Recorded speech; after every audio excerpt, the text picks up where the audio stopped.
All right, so get this. Imagine a treasure map, right?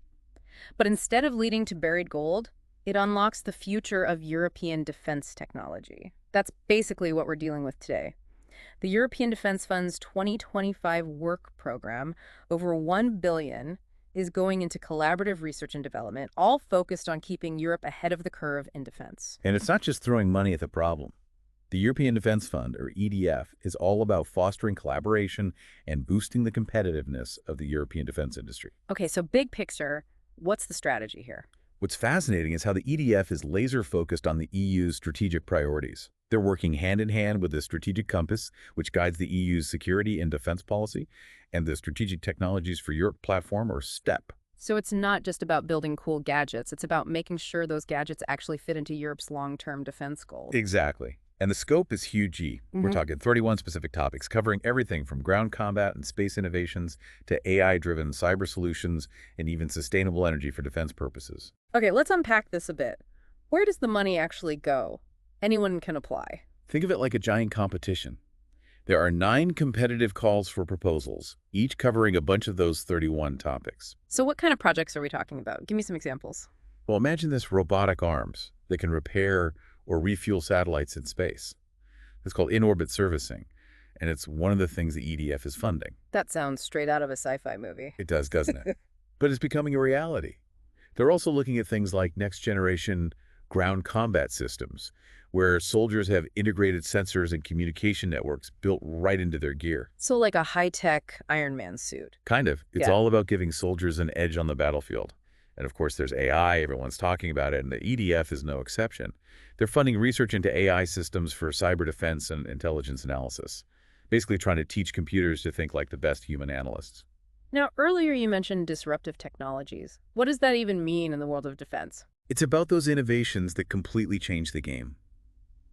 About 4% of the funding is specifically set aside for these disruptive technologies, the kind of stuff that could revolutionize warfare as we know it. That's really interesting. So it's not just about incremental improvements. They're really looking for those big leaps forward. Absolutely. And to make sure those big leaps can come from anywhere, they're also dedicating 6% of the funding to non-thematic calls. These are specifically designed to encourage small and medium-sized enterprises, or SMEs, to participate. So it's not just the giant defense corporations that have a shot at this funding. Not at all. Yeah. The EDF wants to tap into the creativity and innovation of smaller companies, those that might not have the resources to compete on the same level as the big players. It's all about leveling the playing field and recognizing that great ideas can come from anywhere. Okay, that makes sense. Yeah. Now, I was also reading about something called the EUD's Defense Hackathon. What's that all about? EUDIS stands for the European Defense Innovation Scheme. And this hackathon is all about getting fresh eyes on defense challenges. It's a chance for tech-savvy individuals and teams, even those outside the traditional defense industry, to showcase their skills and potentially get their ideas funded. So if you're a coding whiz with a brilliant idea for a new cyber defense system, this is your chance to shine. But zooming out a bit, what's the overall impact of all this investment? We're talking about a lot of money here. The impact goes way beyond just defense. Investing in defense research and development has a ripple effect across the entire European market. Wait, really? How so? Think about it. The technologies developed for military use can often have applications in other sectors. Take healthcare, for example. Many advances in imaging technology and prosthetics originally came from defense research. So this funding could end up leading to breakthroughs that benefit everyone, not just soldiers on the battlefield. Precisely. And it's not just about the technology itself. It's also about creating jobs and ensuring that Europe stays competitive on the global stage. By investing in defense R&D, the EU is essentially investing in its own future. So it's about more than just tanks and jets. It's about building a more innovative, resilient, and economically competitive Europe. Exactly. It's about investing in technologies that can make a real difference in people's lives, both in terms of security and prosperity. Okay, that makes a lot of sense. But I'm still curious about this emphasis on collaboration. We've touched on it a few times, but why is it such a big deal for the EDF? That's where it gets really interesting. The EDF isn't just about funding individual projects. It's about building a network, a community of innovators across Europe. That's why every project requires at least 3 entities from at least 3 different EU member states. No solo acts, huh? I guess that forces people to work together. Exactly. By bringing together the best and brightest minds from across Europe, the EDF is hoping to spark new ideas, foster knowledge sharing, and create a more integrated and efficient European defense industry. So it's about breaking down those national silos and building a truly pan-European approach to defense innovation. That's quite a vision. But with all these different projects, technologies, and collaborations, it must be a challenge to keep track of everything and make sure it's all moving in the right direction. That's a great point. And that's where the EDF's strategic alignment with the strategic compass and STEP comes into play. Okay, you've mentioned those a few times, but I'm still not entirely clear on how they all fit together. Can you explain it in a way that even I can understand? Think of it this way. The strategic compass is like the EU's roadmap for security and defense. It lays out the big picture goals and priorities.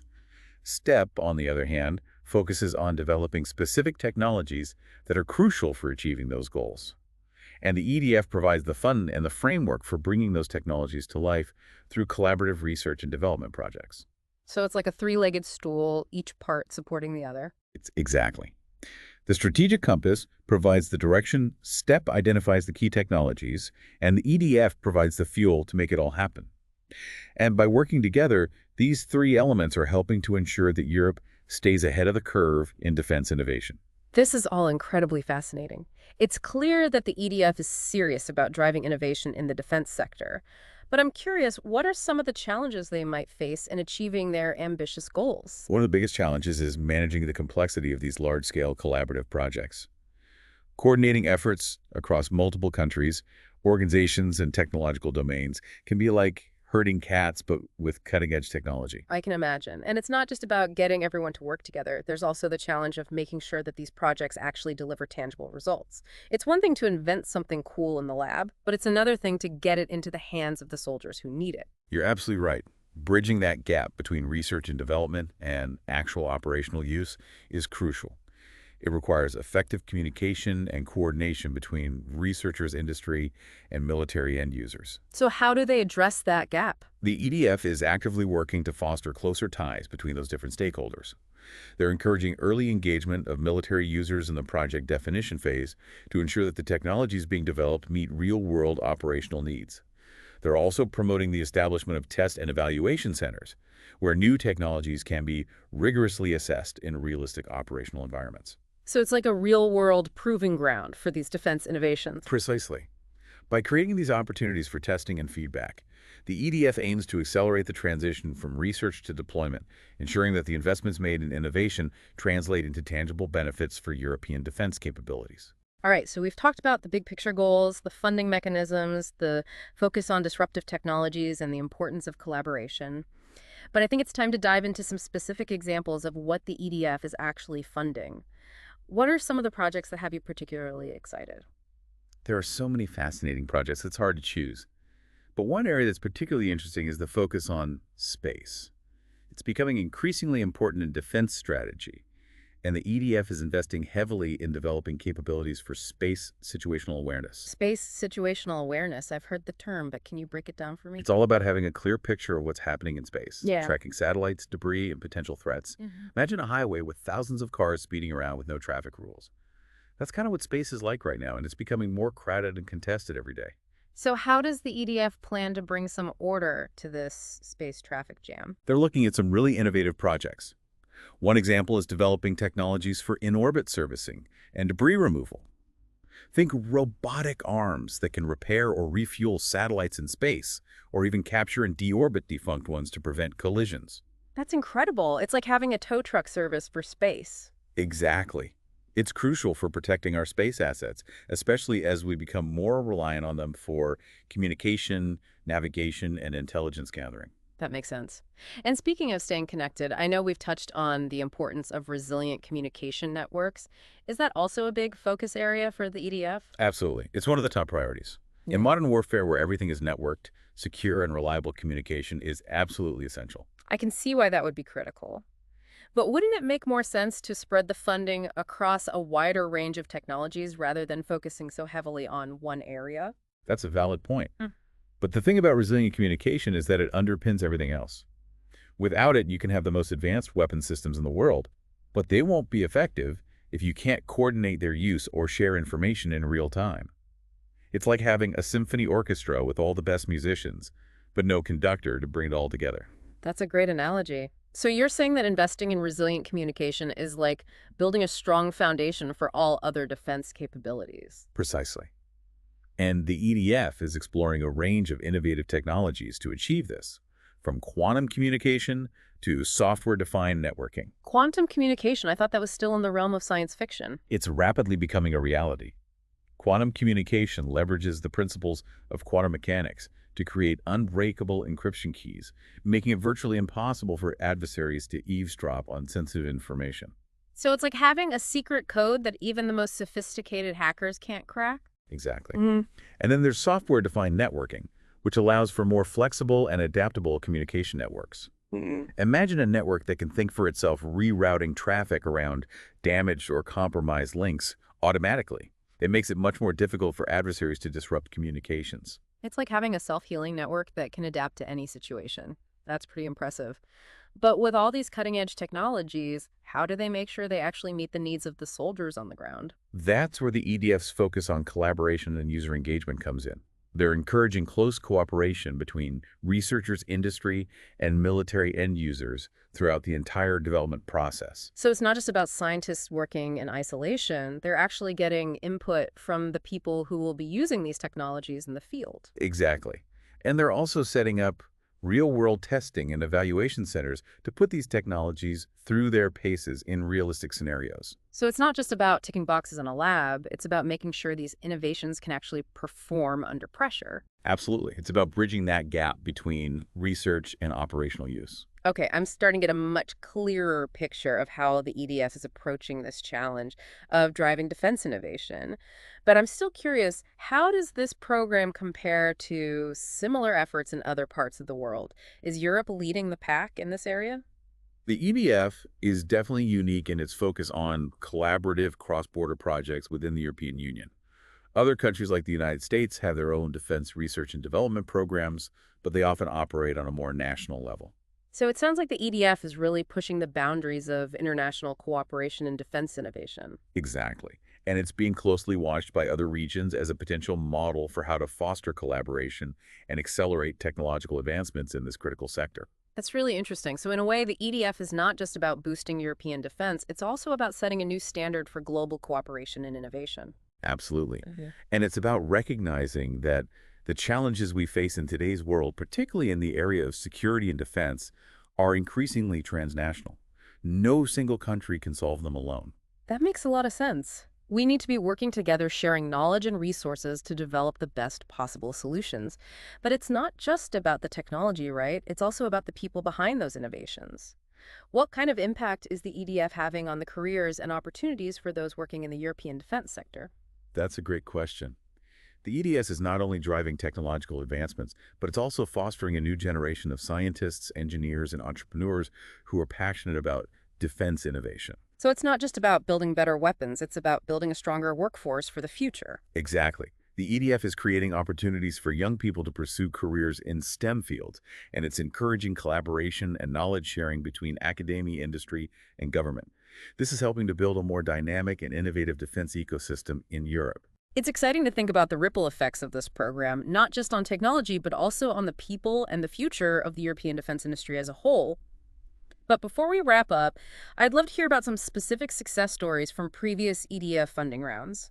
What are some of the projects that really showcase the potential of this program? One that stands out is the Ocean 2020 project. Ocean 2020. Yeah, Okay. it focused on maritime surveillance and interdiction, and it brought together a massive team of over 40 partners from 15 EU countries. That's a huge collaboration. What did they actually achieve? They created a whole network of unmanned platforms, sensors, and command and control systems for monitoring and protecting European waters. So it's not just theoretical research, they're actually putting these systems out there in the real world. Exactly.